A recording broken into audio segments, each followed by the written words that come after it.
During the Muslim era, they constructed many mosques. Out of these, 3 mosques constructed on top of the hill are eminent and still remain.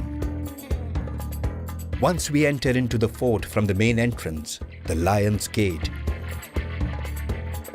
the first mosque we find is a Choti mosque, as stated in the Arabi Sasanam, which was constructed by Mir Jumla in 1626, just after capturing the fort. Udayagiri कोटे के ऊपर इस्लामी रियासत आने के बाद ये छोटी मस्जिद बोल रहे हैं साहब, ये छोटी मस्जिद बनाया कौन? ये बदरुद्दीन खान साहब, नवाब साहब बनाए हैं इसको।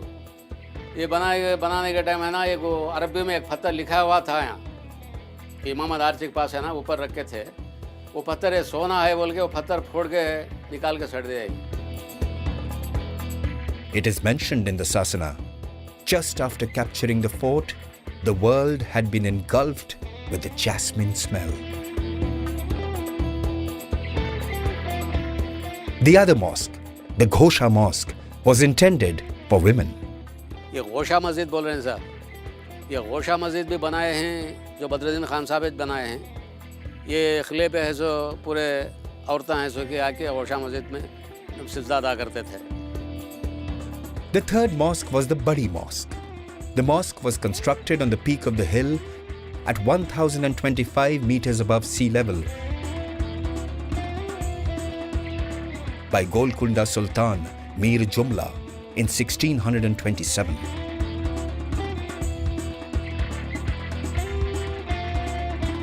The mosque is clearly visible from Udayagiri town.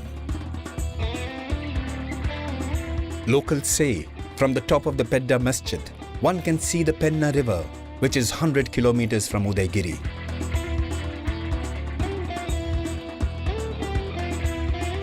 The view, the weather, and the scenery from the hill at these elevations is breathtaking. In Udayagiri, a great Sufi saint belonging to the 17th century, Rahmatullah Nayab Rasool, got absorbed in the higher self here. He died in the year 1780 in Udayagiri fort. His dead body was shifted and buried in A.S. Petta, near Atmakuru, and a magnificent dargah constructed there.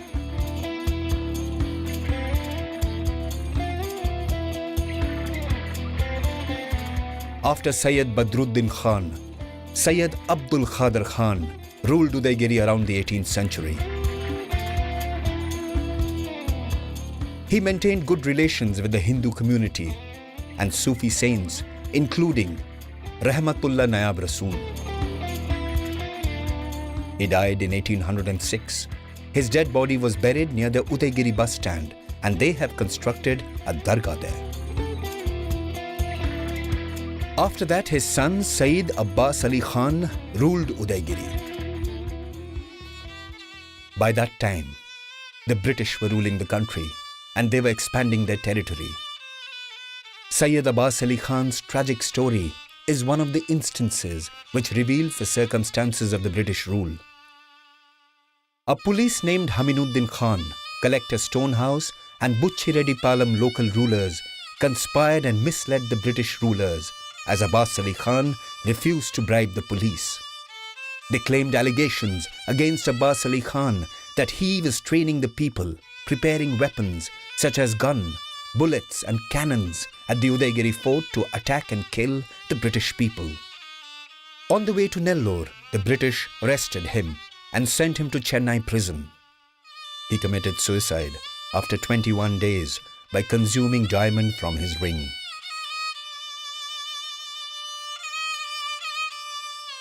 His dead body was brought to Udayagiri and buried nearby his father's body.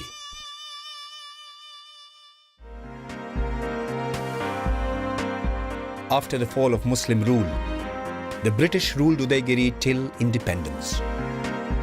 In the year 1836, Mr. Buttir constructed a church in Udayagiri and they promoted Christianity. The church remains even today as a main church in Udayagiri.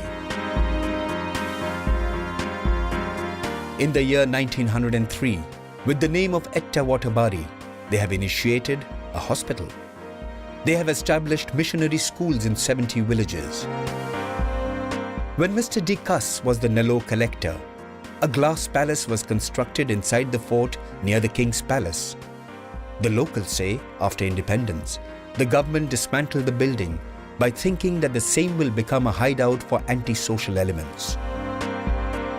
So, Udayagiri, which has mythological reference and great history of Hindu warriors, Islamic emperors and the British rulers, is currently in a dilapidated condition.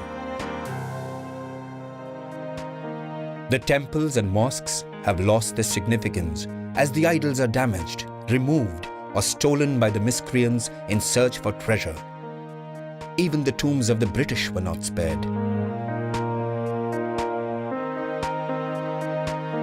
Few of the descendants of Muslim rulers are still living in this town.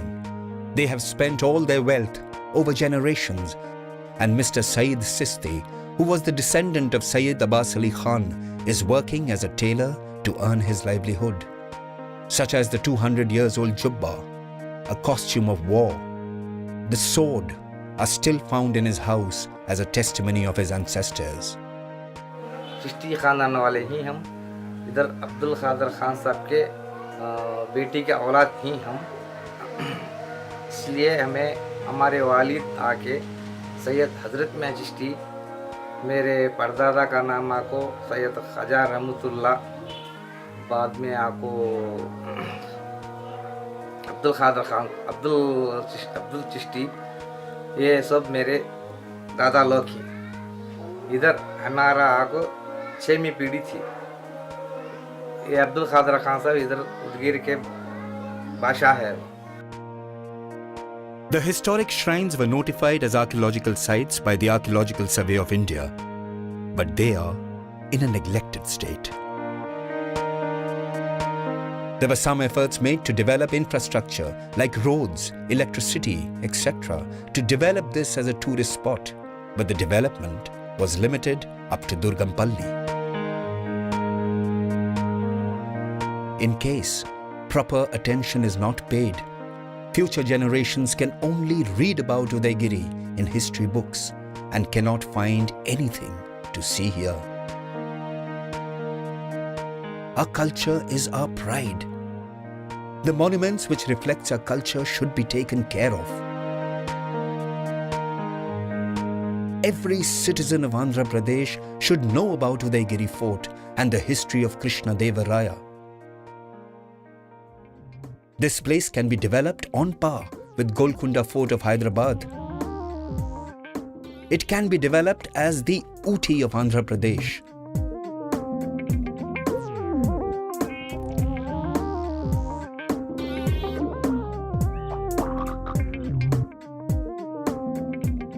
For this dream to turn into a reality, political will and determination is essential with proper planning.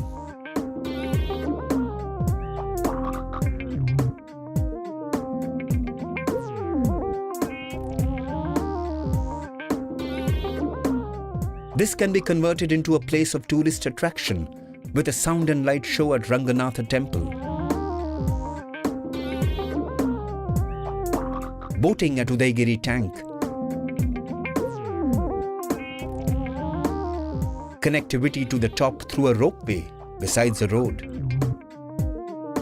Paragliding can be a good option from the elevated locations such as the Bada Mosque. Hotels and parks are to be developed in Udayagiri town and at the top of the hill. In one word, it can be developed as a place of great tourist attraction. రాజుల పరిపాలనా కాలంలో ఫిరంగులకి ఉపయోగించినటువంటి తూటాల్లో ఇదొక తూట. ఇప్పటికీ కొండ మీద అక్కడక్కడ కనపడుతూనే ఉంటాయి. ఆ కనపడిన వాటిల్లో ఇదొక తూట. In order to make it happen, the connectivity to Udayagiri from other cities is also to be improved. As on date, the best way to reach this place is by road. Udayagiri, situated in the border location of Nellore, Vayasar and Ongal district, and also located 410 kilometers distance from the state capital Hyderabad, 280 kilometers from Chennai and 380 kilometers from Bangalore. Udayagiri to Nandavaram and Udayagiri to Sarihaddu roads to be widened and strengthened to the national highway standards, as Maidukuru to Nellore road has already been transferred to national highways and the same is proposed for 4-laning. The nearest railway station is located at Kavali town, which was named during the Raya era as it was his checkpost, and the same is 75 kilometers east of Udayagiri. If the dream of Nadikudi Srikalahasti railway proposal comes to reality, then Udayagiri people can see the train running nearby Udayagiri as the alignment passes through the region. Kavali, Udayagiri, Badavel and Jammala Madugu railway link feasibility shall be studied between the two main lines of Calcutta-Chennai and Mumbai-Chennai, as this will improve the connectivity of all other towns besides Udayagiri. The nearest airport is Renigunta, near Tirupati, which is 208 kilometers away and about 3 hours and 30 minutes journey. Apart from the historic shrines in the region, the birthplace of the great saint, Samasta Sadguru of Rayalaseema of modern Andhra Pradesh, Sri Kasi Nayana, is located in this area. Out of hundreds of Kasi Nayana temples built in the recent past, few are located in this region. The population of Udayagiri is not increasing for the past 30 years. It reveals that people are migrating out from the area as they don't have opportunities. Once it is developed as a tourist place, the region will be benefited with generation of business and employment opportunities.